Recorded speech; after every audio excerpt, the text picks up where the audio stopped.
bienvenue sur le canal Delta 7 pour cette nouvelle émission numérique et senior.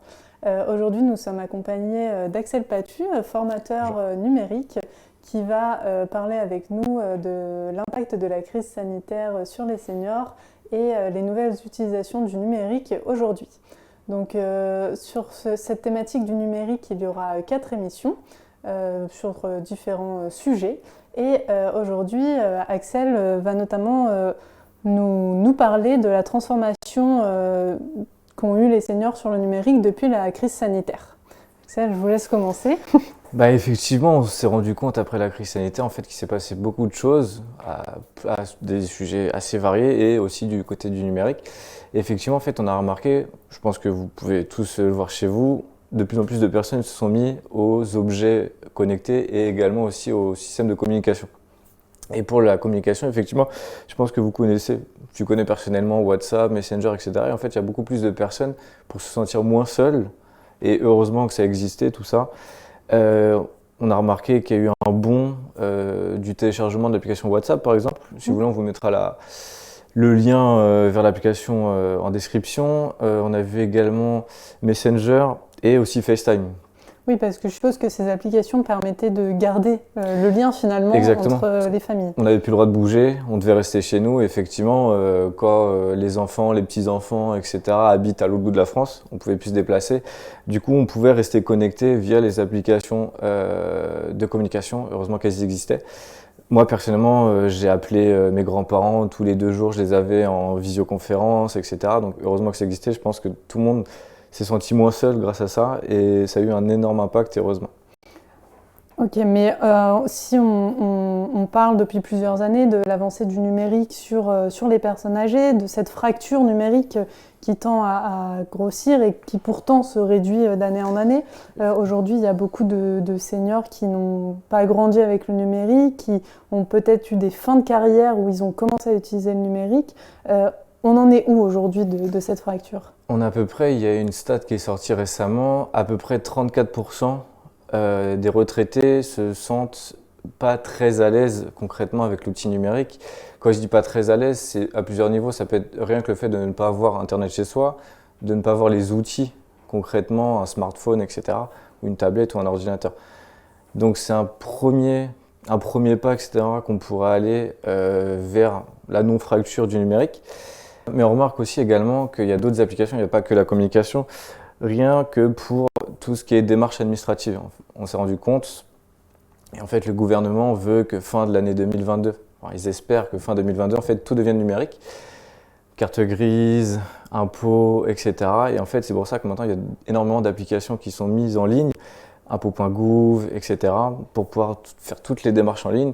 Donc on sait que la fracture elle existe et c'est pour ça qu'il y a de plus en plus de formations, comme on peut proposer chez Delta 7, etc., pour apprendre l'outil numérique, mais aussi dans les médiathèques, dans les CCAS, etc. Donc il y a beaucoup plus de choses qui sont faites pour casser justement cette fracture numérique. Oui, parce que je suppose qu'il y a à la fois le manque d'équipement qui peut être un frein, mais aussi la peur de ne pas y arriver. Comment vous faites, vous, pour enlever cette peur et leur permettre d'avancer sur le numérique? J'ai souvent entendu, moi, en tant que formateur, oui, mais Axel, je suis pas né avec, etc., alors que vous... J'aime bien prendre cet exemple-là, parce que moi, le premier, je suis né en 95, le premier téléphone que je l'ai eu, j'avais 14 ans. Donc, entre guillemets, je suis pas du tout né avec. Et en fait, je pense que c'est plus une question de se mettre dedans concrètement et en fait de pratiquer. La pratique, on peut dire plein de choses en formation ou même au quotidien. La pratique, il n'y a pas mieux. Dans le sens où on a tous, vous avez tous des petits-enfants, des enfants, etc. Faut pas que les petits-enfants, les enfants le fassent à leur place en fait. C'est ça un peu le souci qu'on remarque, c'est que souvent, les personnes ne pratiquent pas. Oui, elles se laissent guider. Elles se laissent guider, c'est un peu ça le souci, c'est que la mamie vient vers son petit-fils pour lui demander un problème avec son réveil. Il va prendre le téléphone, régler le souci et on n'en parle plus. Et du coup, si jamais le souci revient, la personne ne saura pas le faire. Donc c'est pour ça que c'est hyper important que la personne pratique et c'est pour ça que les formations, on laisse le temps aux personnes de bien pratiquer, que ce soit en formation ou en dehors, et venir avec tous leurs soucis. Et c'est ça qui est hyper important. Okay. Donc, quelque part, la famille, elle joue un peu un rôle dans cette culture numérique, ouais, dans totalement, ce quotidien numérique. De toute façon, ça se remarque assez vite quand on parle à une personne qui a où la fracture numérique est hyper importante, on se rend compte qu'autour de la personne, soit personne ne parle de l'outil numérique, la personne n'a pas de smartphone, etc. Et on remarque que, ouais, du coup, pas d'ordinateur chez elle, pas d'accès à Internet, alors que maintenant, le réseau Internet est hyper vaste. Partout en France, on a un réseau Internet hyper important en France et on a cette chance-là. Mais c'est vrai que du coup, le rôle de la famille et, je dirais, au-delà de la famille, entre guillemets, les personnes qui entourent la personne, c'est leur rôle aussi de les aider et de les amener vers l'outil numérique. Et quelque part, de les pousser à aller vers ces Ouais, formations, si elles sont pas, c'est pas forcément facile pour les familles d'expliquer, de prendre le temps d'expliquer. Totalement, parce que ça prend du temps, c'est une pédagogie aussi, c'est effectivement, donc c'est plus dans le sens où on peut amener la personne à aller s'intéresser.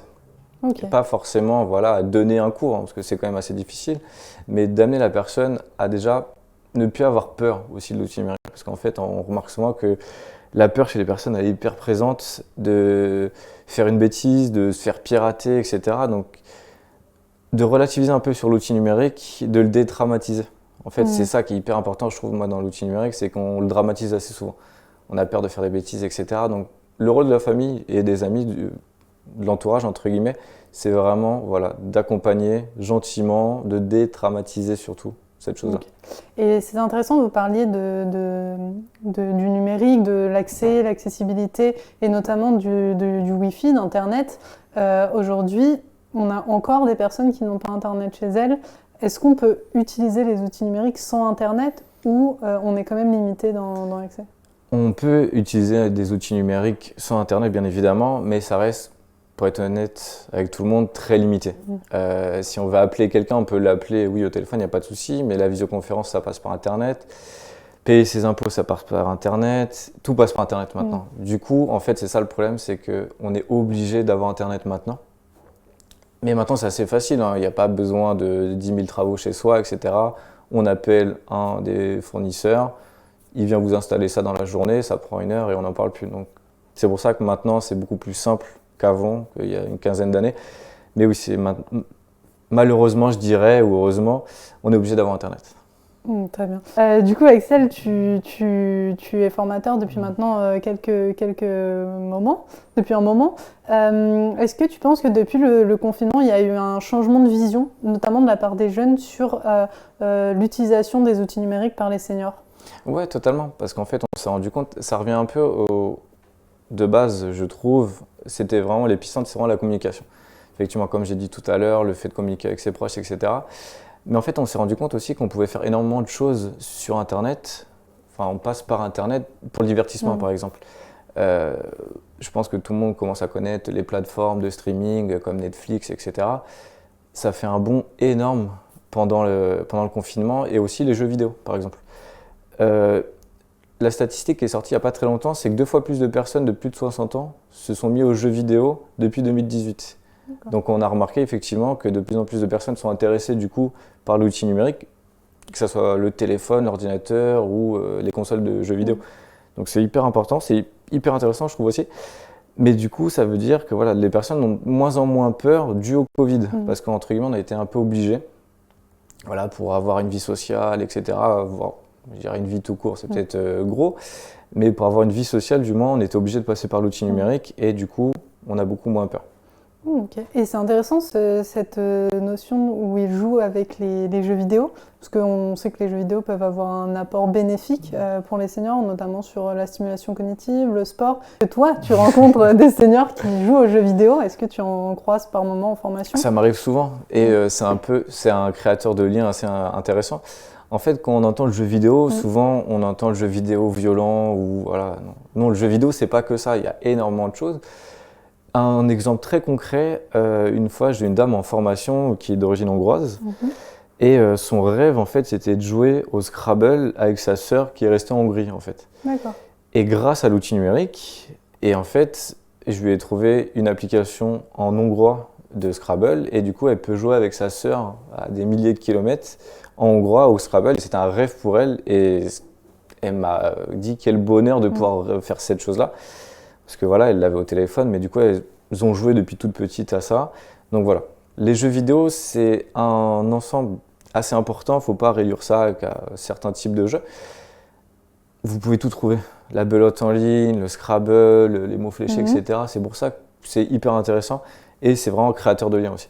Tout à fait. Et donc en fait, si on veut quelque peu les accompagner sur le numérique, si on veut accompagner les seniors sur le numérique, il faut un peu s'adapter à la demande de chacun. Oui. C'est ça qui fera le levier pour les lancer là-dedans? Oui, exactement. C'est pour ça que pour moi, quand je parle de jeux vidéo, ça m'arrive souvent en formation de parler de jeux vidéo, tout de suite je remets en contexte c'est quoi un jeu vidéo.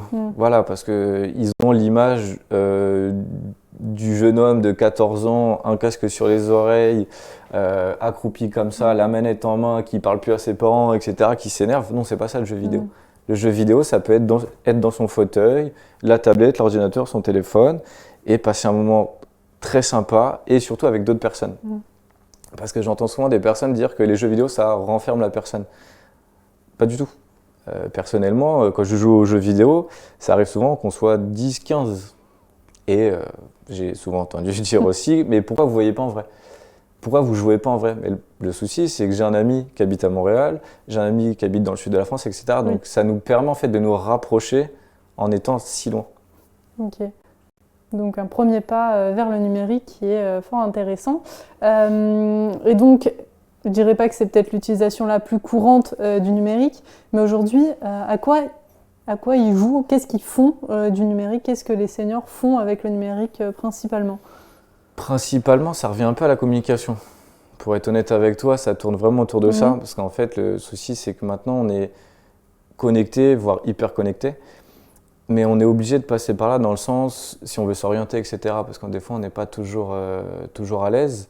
Mais pour partir en voyage, par exemple la SNCF, exemple concret, pour réserver un billet à la SNCF, je sais pas, je veux partir, c'est la période des vacances, on a envie de partir, allez, on va dire à Nice, par exemple.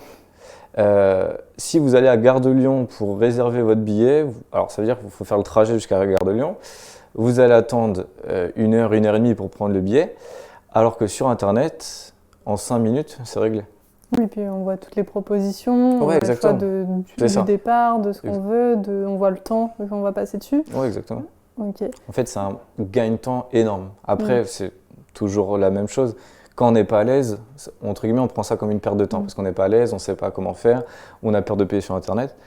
C'est pour ça que se familiariser avec l'outil numérique, c'est hyper important. Comme ça, on est beaucoup plus à l'aise et c'est honnêtement 40 fois plus simple d'utiliser l'outil numérique que se rendre sur place pour acheter, etc. Et donc, pour se familiariser avec le numérique, tu es là, ainsi que d'autres collègues de Delta 7. On fait des formations numériques plus ou moins longues en fonction des thématiques qui sont abordées. Pour s'y inscrire, on peut y aller, il suffit d'avoir plus de 60 ans, être retraité, et on envoie un mail à formation.tablette@delta7.org. Et avec ça, on se retrouve en formation. Et qu'est-ce qu'on y fait dans ces formations? Plein de choses. Plein de choses. On y passe déjà un très bon moment, parce que c'est un peu la base, je trouve. Mais qu'est-ce qu'on y fait? En fait, on va apprendre plein de choses. On va essayer de voir des thèmes assez variés. Mais l'idée générale, concrètement, en fait, c'est être à l'aise avec l'outil numérique. Qu'est-ce que c'est être à l'aise avec l'outil numérique? En fait, ça va être plein de choses, dans le sens la communication. Voilà, j'en reparle encore, mais hyper important, c'est savoir communiquer avec ses proches sur différentes plateformes, etc., WhatsApp, SMS, appels, etc. Ça peut être trier ses mails, créer déjà une adresse mail, parce que souvent, maintenant, on est obligé d'en avoir, si on veut créer des comptes, etc., pour les impôts, pour tout, on est obligé de créer une boîte mail. Du coup, voilà, on apprend à créer une adresse mail, et en fait, souvent les personnes ont déjà des adresses mail, mais en fait, ne savent, entre guillemets, pas réellement s'en servir. Et du coup, on apprend tout ça. Envoyer un mail, transférer un mail, gérer ses boîtes, etc. On apprend tout ça, on fait aussi de la photo. Je ne suis pas photographe, mais c'est plus dans le sens, comment déjà je prends une photo, où je vais retrouver mes photos, est-ce que je peux trier mes photos, est-ce que je peux les modifier, etc. On voit tout ça. Et voilà, on voit à peu près aussi les applications. C'est quoi une application? Et aussi, une des bases, je trouve, c'est déjà connaître l'outil numérique. Parce que souvent, on entend tablette, on entend smartphone, on entend ordinateur, etc. Mais c'est quoi une tablette? C'est quoi un smartphone? C'est quoi la différence entre les deux, entre les trois, etc. Donc, on voit tout ça. Déjà, les bases de l'outil numérique, ce que c'est. Après, on approfondit un petit peu. Ok. Eh ben, merci beaucoup, Axel, pour cet échange qui, j'espère, vous l'aura plu. On vous vous souhaite une bonne fin de journée et on se retrouve bientôt sur le canal Delta 7 pour une nouvelle émission.